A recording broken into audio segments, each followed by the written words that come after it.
가게들도 많이 비어있어. 전혀 안 살려. 옛날에는 이 길이 좋았는데.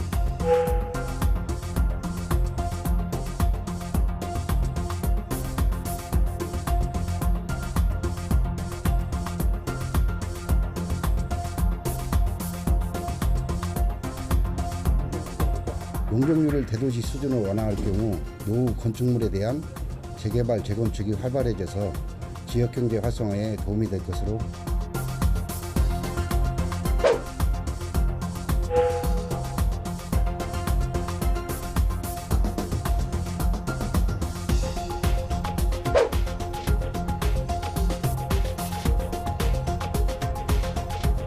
규제 완화라고 하는 게 신속한 개발에는 도움이 되지만 난개발을 부추길 수 있는 요인이 있고요. 도시의 정체성 또는 한옥마을의 어떤 특성들을 훼손하지 않을까라고 하는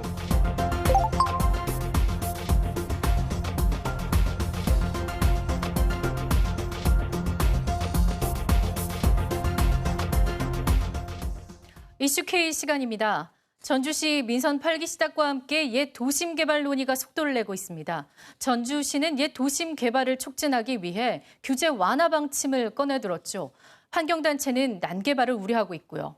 이와 관련한 쟁점을 이정현 전북 환경운동연합 선임활동가와 김인순 공간건축가와 함께 짚어보겠습니다. 두 분 어서 오십시오. 안녕하십니까. 먼저 전주시가 내놓은 옛 도심 규제 완화 정책 어떤 건지 이정현 활동가께서 먼저 설명을 좀 해주시죠. 일단 뭐 전주시는 한옥마을, 전통 자산 그리고 지역성이 살아있는 원도심을 기반으로 해서 1,000만 관광객이 찾는 관광도시가 됐는데요. 지난 2000년에 한옥마을을 지구단위 계획을 수립을 했습니다. 그래서 한옥 보존, 그다음에 한옥마을의 고유성을 보완하고 지하천 상업화를 규제하는 방식으로 해서 유지 관리를 해왔고요. 2018년에 전라감영 복원지를 중심으로 해서 원도심 100만 평을 역사 도심지구로 지정을 했습니다. 그래서 건축물의 용도라든지 높이, 색채 일부 규제하고요. 네. 프랜차이즈 입점도 제한하는 지구 단위 계획을 수립을 했는데 어쨌든 우범기 시장이 후보 시절부터 개발과 경제 시장을 앞세우면서 뭐 터널과 지하차도 건설, 그리고 원도심과 공원 주변 고도 제한 해제, 그리고 대형 프랜차이즈 입점 제한 폐지, 슬로시티 폐지, 뭐 케이블카 같은 이런 개발성 공약들을 좀 쏟아냈는데요. 전주를 전라도의 수도로 만들고 후백제의 왕도를 복원하겠다라고 하는 전주의 역사성과 전통문화에 기반한 보존과는 거리가 먼 앞뒤가 바뀐 맞지 않는 공약을 펼친다라는 비판을 받고 있는 상황입니다. 네, 그렇군요. 그럼 김 선생님, 원도심 지역 주민들의 평가는 조금 다르죠. 개발 제한을 그동안 오랫동안 받아왔으니까요. 그렇죠. 환영하는 입장이고 또 확인해 본 바도 그런데요. 당연히 이제 용적률을 높여주게 된다라고 하는 것은 개발에 있어서의 호재 역할을 할 수 있는 분명한 부분이 있습니다.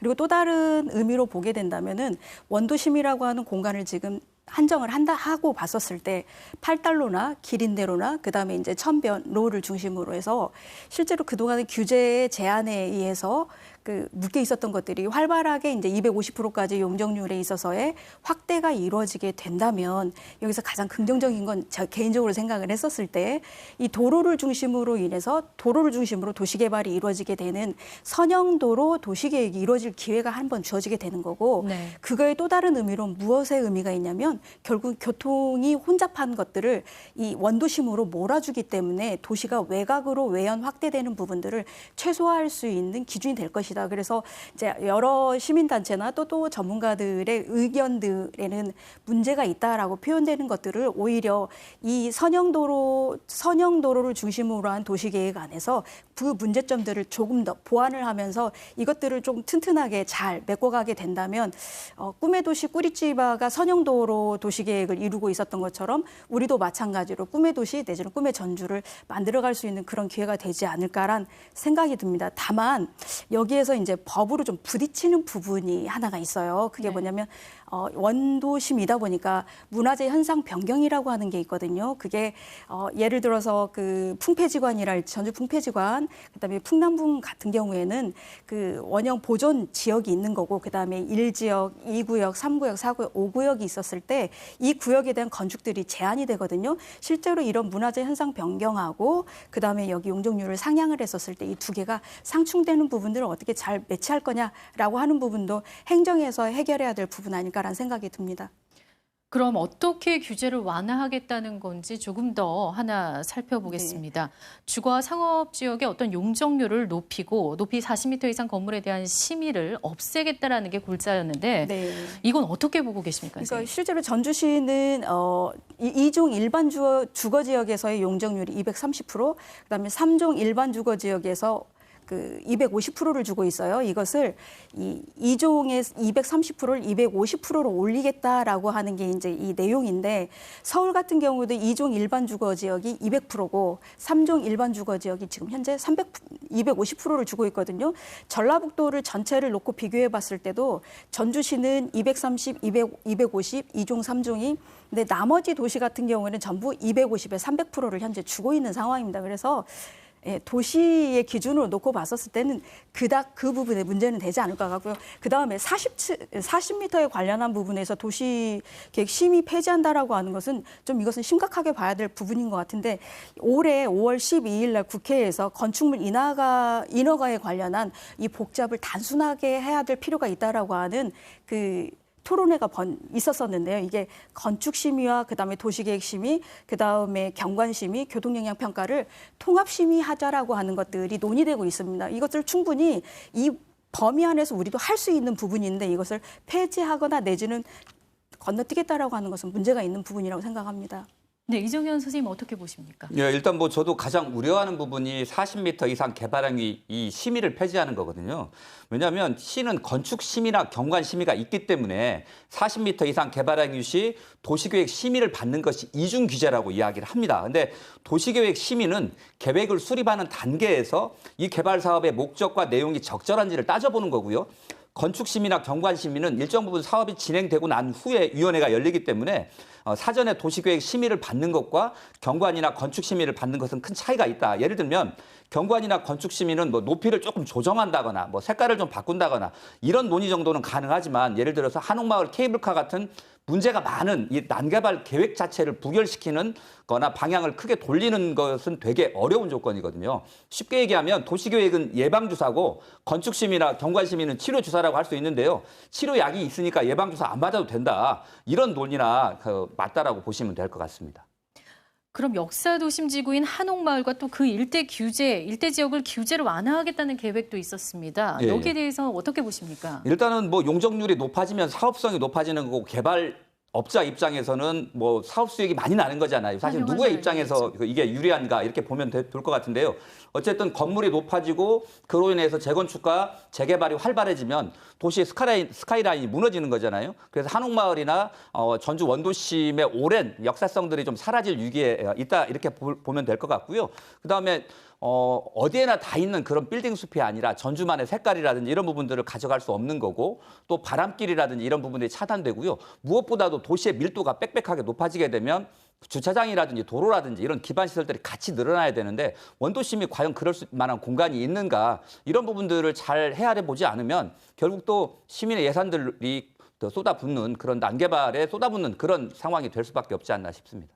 네. 건축가님, 도시 밀도가 높아질 수 있다는 우려를 하고 계시는데요. 어떻게 보시는지? 실제로 높아질 수 있어요. 네. 그렇게 된다면 이제 이 안에서 지구 단위 계획이나 내지는 또 다른 제도를 통해서 현재 현행법이 가지고 있는 주차장, 이 면적을 어떻게 확보할 거냐, 아니면 따로 대체 부지를 가지고 있어야 되느냐라고 하는 총체적인, 그러니까 원도심의 하나 어떤 대상지가 아니라 원도심 전체에 대한 부분이기 때문에 이걸 전체를 놓고 마스터 플랜을 나름대로 짜야 될 필요가 하나가 있는 거고, 그 다음에 그 용적률을 높여준다라고 하는 부분에 있어서 한옥마을을 대상으로 하는 것은 위험한 발상이라는 생각이 들거든요. 이것은 대한민국에서 유일무이한 정체성을 갖고 있는 장소이기 때문에 이곳을 대상으로 용적률을 높여서 여기서 개발의 호재를 주겠다라고 공급하는 것 자체가 전주시가 가지고 그나마 간만에 우리가 형성하고 있었던 정체성을 파괴하는 그런 기회를 오히려 제공하는 것이 되기 때문에 이 부분에 있어서는 훨씬 더 조심스럽게 접근해야 될 필요가 있다는 생각이 듭니다. 규제 완화는 환영하지만 신중한 접근이 필요하다라는 그렇죠. 의견이신 것 같고요. 이번에 또 프랜차이즈 입점 제한이 또 다른 규제 완화로 제기됐는데 이건 역시 기대와 우려가 교차하고 있는 부분입니다. 어떻게 보십니까? 저는 프랜차이즈는 공간은 경우에 따라서 또 종류에 따라서 장소의 뭐라고 표현할까요? 활성화를 줄 수 있는 가장 중요한 요소라는 생각이 듭니다. 이전에 이제 알라딘이라고 하는 게 지금은 굉장히 협소해졌지만 이전에 교보문고가 이제 원도심 내에 있었을 네. 때 그 공간은 사람들이 그냥 나가고 그냥 만나고 그냥이라고 한 특별한 목적이 아니라 책을 매개로 해서 그냥 그 공간이 문화 공간이 되었는데 어느 순간 이 장소가 바뀌게 되잖아요. 그래서 참 안타깝다라고 생각이 드는데 저는 종류에 따라서 이걸 무조건 프랜차이즈는 안 돼. 외부 것은 안 돼. 이게 결국은 또 다른 의미로 봤었을 때 지역의 전주의 정체성은 뭘로 만들어졌을까? 뭘로 규정하고 있을까라고 하는 거에 또 다른 질문을 역으로 던질 수가 있거든요. 그런데 적어도 지역의 어떤 활성화나 변화를 줄 수 있는 모멘텀이 되는 저는 프랜차이즈는 필요하다라는 생각이 듭니다. 네, 이정현 선생님 어떻게 보시죠? 프랜차이즈 입점 제한 문제에 대해서. 일단 뭐 한옥마을이 성공하고 원도심까지 이제 역사 도심지구로 지정이 되면서 현재 갱리단길과 웨딩거리에 다양하고 개성 있는 지역 브랜드, 그다음에 청년들의 가게들이 속속 들어오고 있습니다. 그래서 청년들과 자영업자들에게 새로운 시장과 공간들을 좀 열어주고 있는 장점들이 좀 있거든요. 그리고 그러다 보니까 관광객들도 한옥마을에서 뭐 전라가면 객사, 그다음에 서학동 예술마을까지 확장이 되고 있다라는 분명히 이 긍정적인 여러 가지 신호들이 있는데요.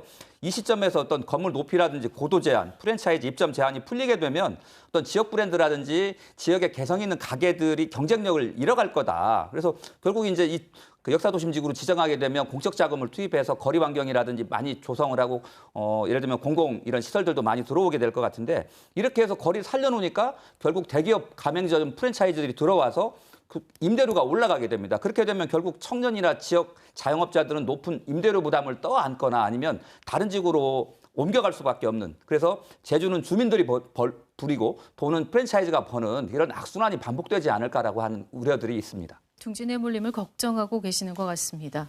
원도심 상권도 살고 시민들의 삶의 질도 높일 수 있는 그런 획기적인 방안 있을까요, 선생님? 먼저 말씀해 주시죠. 그 뭐 획기적인 방안이라기보다는 저는 주민들에게 답을 좀 찾아야 될 것 같고요. 도시 계획은 상당히 먼 기간을 보고 해야 되는 거잖아요. 그래서 저는 지역 주민들 그리고 청년 문화기획자, 도시계획가 그리고 공무원들이 함께 계획을 함께 세우고 함께 집행하고 무엇보다도 평가를 같이 하면서 특색 있고 정겨운 오래된 도시 전주의 매력을 만들어내는 그런 장기적인 프로젝트를 지금 원도심에서부터 시작한다라고 보면 얼마든지 활달한 거리, 예를 들면 상권이 살아나는 거리, 전주만의 특색 있는 거리가 만들어질 거라고 생각을 합니다. 알겠습니다. 우리 건축가님 어떻게 보시는지요? 거의 같은 의견이기는 해요. 그러니까 네. 가장 중요하게 도시를 살아가는 것은 나 혼자가 아니라 함께 살아가는 공간이기 때문에 그 안에 어떤 의견들이 모여져 있는가, 그 의견들을 최대한 들으려고 하는 단체장, 그다음에 시민들 이 모두가 같이 함께 한다면